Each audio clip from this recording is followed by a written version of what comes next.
hope everybody has had a good week. I hope everybody has enjoyed the nice weather that's not quite so hot.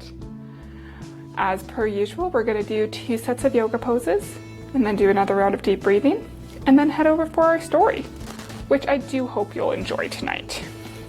Our first set of yoga poses tonight is turtle pose. Sit down with your legs in front of you, slightly bent. Lean forward and slide your hands under your knees to hold the inside of your ankles. Try to touch your forehead to your feet while breathing deep. Okay, and put your hands under your legs, lean forward, and we're holding this for a count of 10. And 1, 2, 3, 4, 5, 6, 7, 8, 9, 10.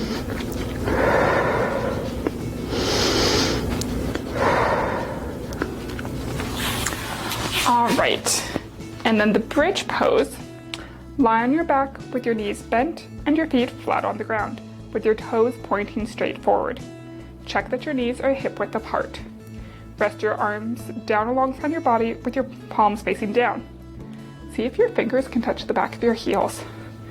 Then tuck your chin into your chest, and as you inhale, lift your buttocks and flat back to create a bridge.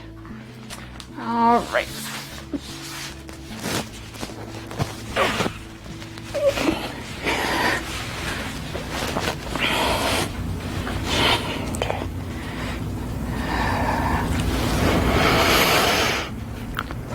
One, 2, 3, 4, 5, 6, 7, 8, 9, 10.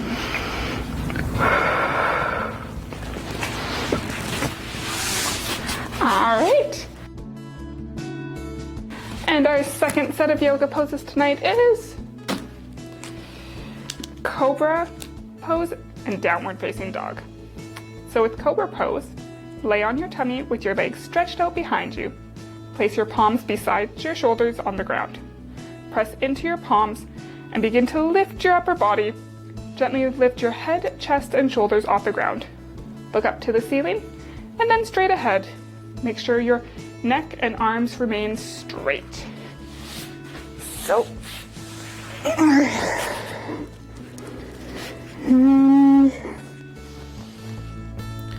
1, 2, 3, 4, 5, 6, 7, 8, 9, 10. And then with downward facing dog, you lay down on your belly with your hands by your chest, then lift your bum up into the air, make an upside down V shape with your body while breathing deep.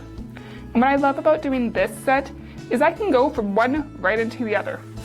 Alright, so I'm doing Cobra and downward facing dog.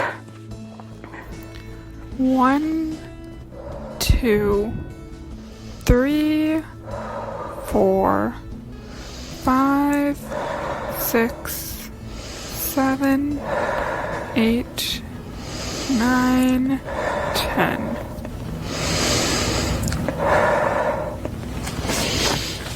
All right. And now let's go over and do one more round of deep breathing before we go for our story. Remember to sit up nice and tall. Breathe in through your nose, out through your mouth. Ready?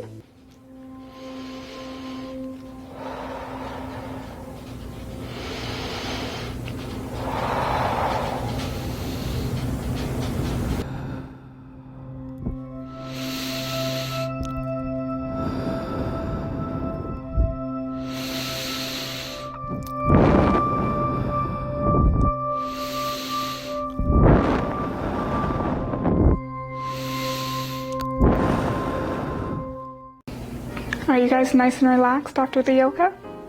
I'm so glad. Tonight I'm telling another Grimm's Brother fairy tale, It's another one that's never really been turned into a movie, but I do like the moral of it. Once upon a time, in a land far, far away, there lived a shoemaker and his wife.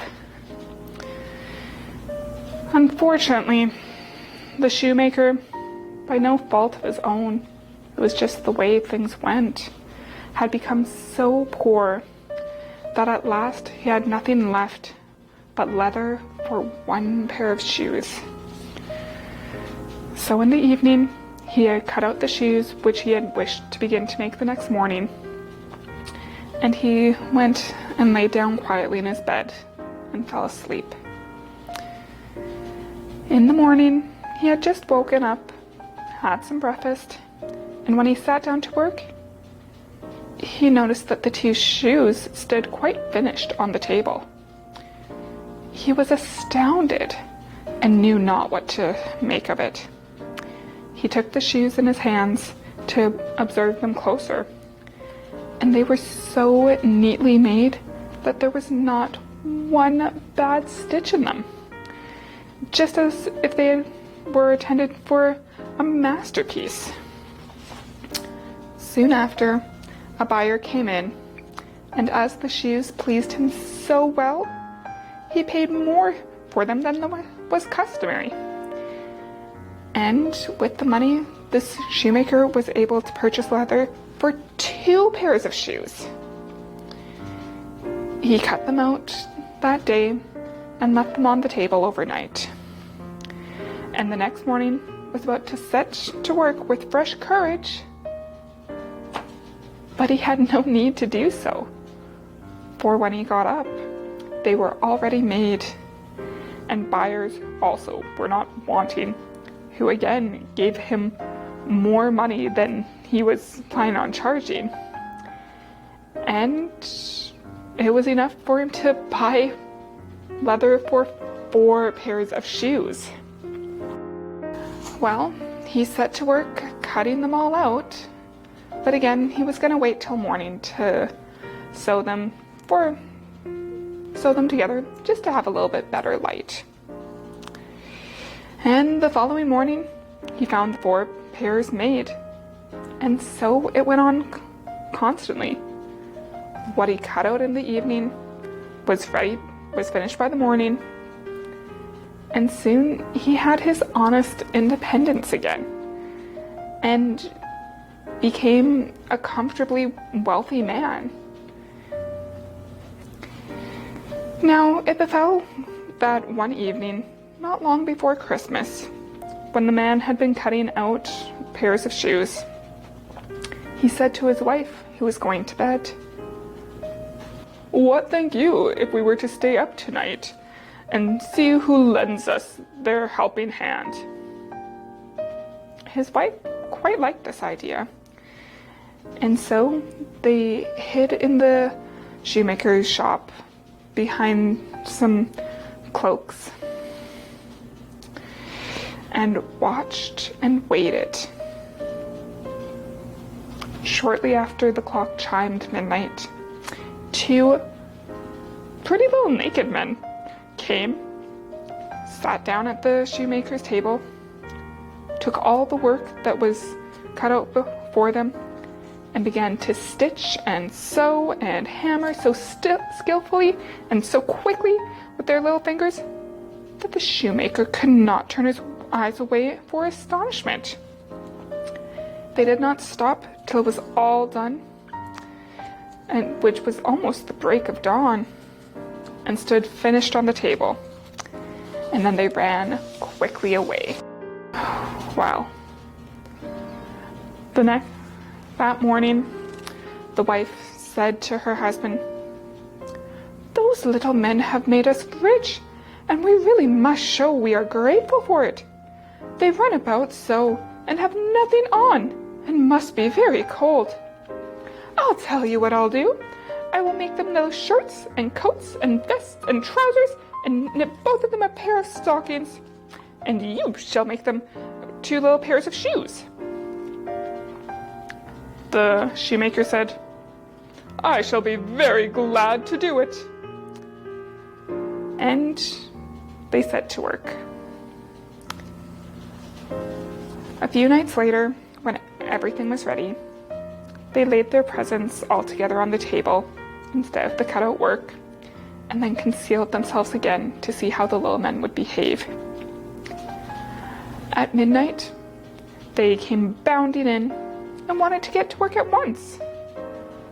But as they did not find any leather cutout, but only the prettiest little articles of clothing, they were at first astonished, and then they showed intense delight. They dressed themselves with the greatest rapidity, putting the pretty clothes on and singing, "Now we are so boys so fine, why should we longer cobblers be? Oh, we are so boys so fine, why shall we be cobblers be?" Then they danced and they skipped and leapt over chairs and benches. And at last they danced out the door. From that time forward, they came no more. But everyone still lived, happily ever after. The end. Apparently this story was part of J.K. Rowling's inspiration for house elves being freed by gifts of clothing in the Harry Potter series. Let's go do our last bit of yoga. So, I just like that story because it's about giving back. The elves didn't help the shoemaker for payment of any kind, and the shoemaker and his wife just wanted to repay their generosity. So I just really like that. Our final set of yoga poses tonight is child pose and happy baby pose. So with child pose, get down onto all fours and then rest your bum on your heels with your chest on the floor and your arms stretched out in front while breathing deep. All right, so, and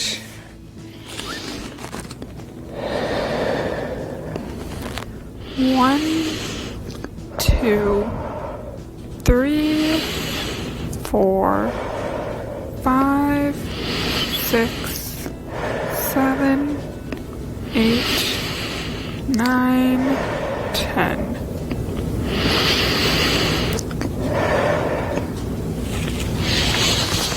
Okay, and with happy baby pose, start off on your back with your knees bent and grab a hold of your feet. Slowly pull your legs in, getting a great stretch. From there, you can rock or sway a little bit and act a bit silly. All right, so on my back.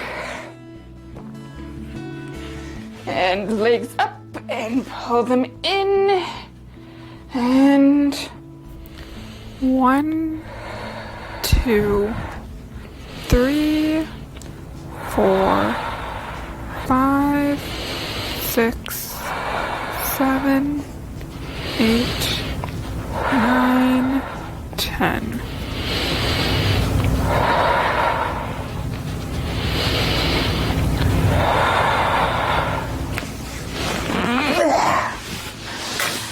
And namaste. I hope everybody has a great rest of your night and everyone has a good sleep, and we'll see you next week. Remember to sit up nice and tall, breathe in through your nose, out through your mouth, just to fully relax you.